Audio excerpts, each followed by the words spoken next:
It was one of the most historic aircraft of the Second World War, but also one of the most devastating.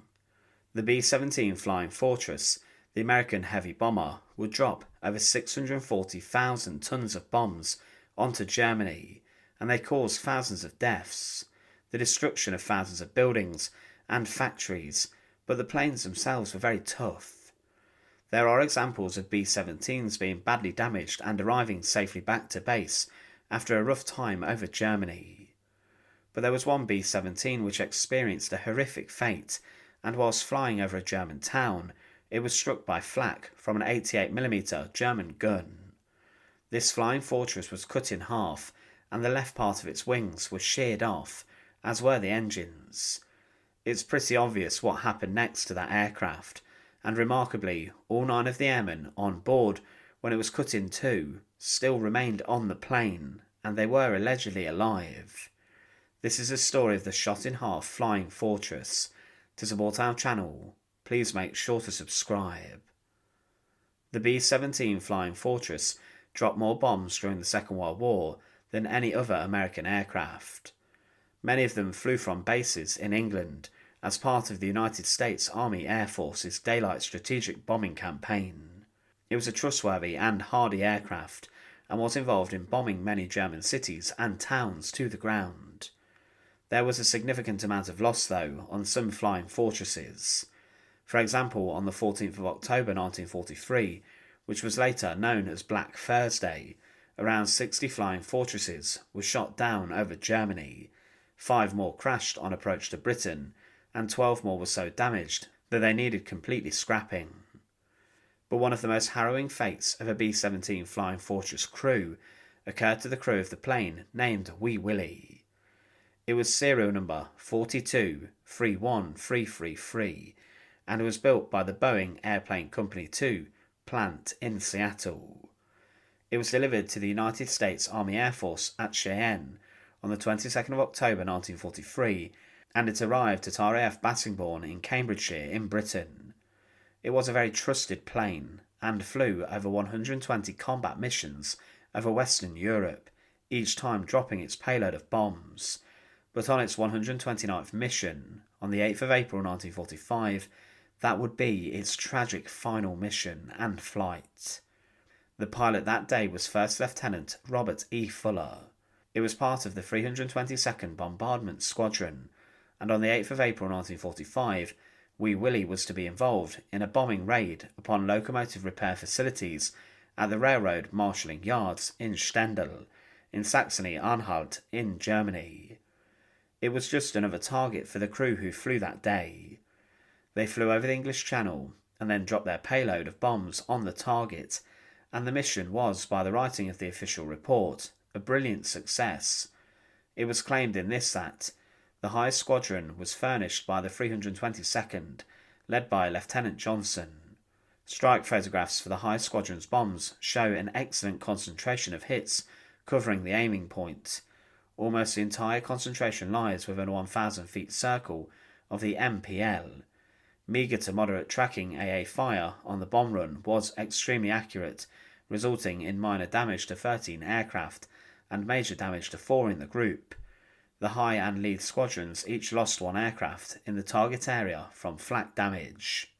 By the time that it carried out the attack alongside other bombers, the B-17 named Wee Willie was the oldest B-17G still in service with the 91st Bomb Groups, and it would become one of the final to be lost to enemy fire over Germany before the Second World War came to an end.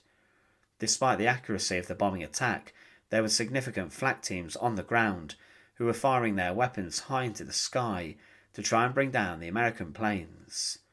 The Germans continued to fire their flak, and Wee Willie got in trouble, and the crew were sitting ducks. On board was pilot Robert E. Fuller, co-pilot Woodrow A. Lien, navigator Francis J. McCarthy, toglier Richard D. Proudfit, top turret gunner Wiley McNatt Jr., William H. Cassidy, the ball turret gunner, radio operator Ralph J. Leffelman, waist gunner James Hutchins, and tail gunner Lemoyne Miller. As the aircraft flew over the German flak, they were struck significantly by the defensive fire, and the devastation to Wee Willie was huge. Photographs capture the final seconds of the plane, and it shows that the left wing fell off and was sheared completely off. Of course, this would hugely affect the plane and would cause major problems. It was one of the most dramatic images of the Second World War. The wing piece and two of the engines smashed off and they tumbled towards the ground, but then the B-17 began to tumble down to the ground itself. Further photographs were captured showing the plane struggling and hurtling towards the ground.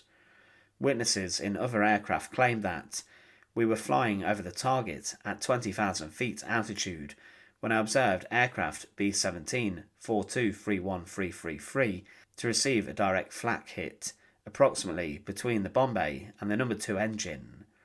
The aircraft immediately started into a vertical dive. The aircraft fuselage was on fire, and when it dropped approximately 5,000 feet, the left wing fell off. It continued down, and when the fuselage was about 3,000 feet from the ground, it exploded, and then exploded again when it hit the ground. I saw no crew members leave the aircraft or parachutes open. Another witness in another bombing plane said, I first observed aircraft 4231333 at about 3 minutes after bombs away. I did not see the aircraft at the time it was hit, but saw the fuselage and the wing had broken off, falling downwards. The fuselage was on fire, and I saw no crew member leave the ship or parachutes open. The aircraft passed from my view at approximately 16,000 feet altitude. Flak had hit between the fuselage and number 2 engine and caused a huge fire, which caused the port wing to detach, and the aircraft then entered a dive and then exploded. There are some differing accounts that the pilot, Robert E. Fuller, was blown clear of the cockpit and that he somehow managed to get his parachute open and then survived the descent, later becoming a prisoner of war. He is recorded as being taken as a prisoner, but his final fate is unknown, and some other sources claim that the pilot was in fact killed in action alongside his crew, the other 8 members, and this is more probable. There was little chance of survival on board the aircraft, as it experienced a very violent and brutal final 20 seconds before it blew up and exploded. The images were captured from cameras which were placed on board other aircraft. Some planes were fitted with this equipment, and this activated when the bombs on the aircraft were dropped, checking how accurate the bombing rate was. But the images captured the tragic fate of B-17 G. Wee Willie. It had, during the Second World War, carried out 128 previous combat missions over Western Europe and was a stalwart of the Allied bombing campaigns. As a plane, it was very experienced, and the crew had also flown on many missions. What the fate of that plane shows is how devastating it could be if a plane encountered flak during World War II whilst flying over Germany. This wasn't a plane which was shot down quickly. It was decimated, ripped in half and destroyed even before it hit the ground. But let's remember those 9 people on board. Thanks for watching. To support our channel, please make sure to subscribe, and once again, thank you so much for watching.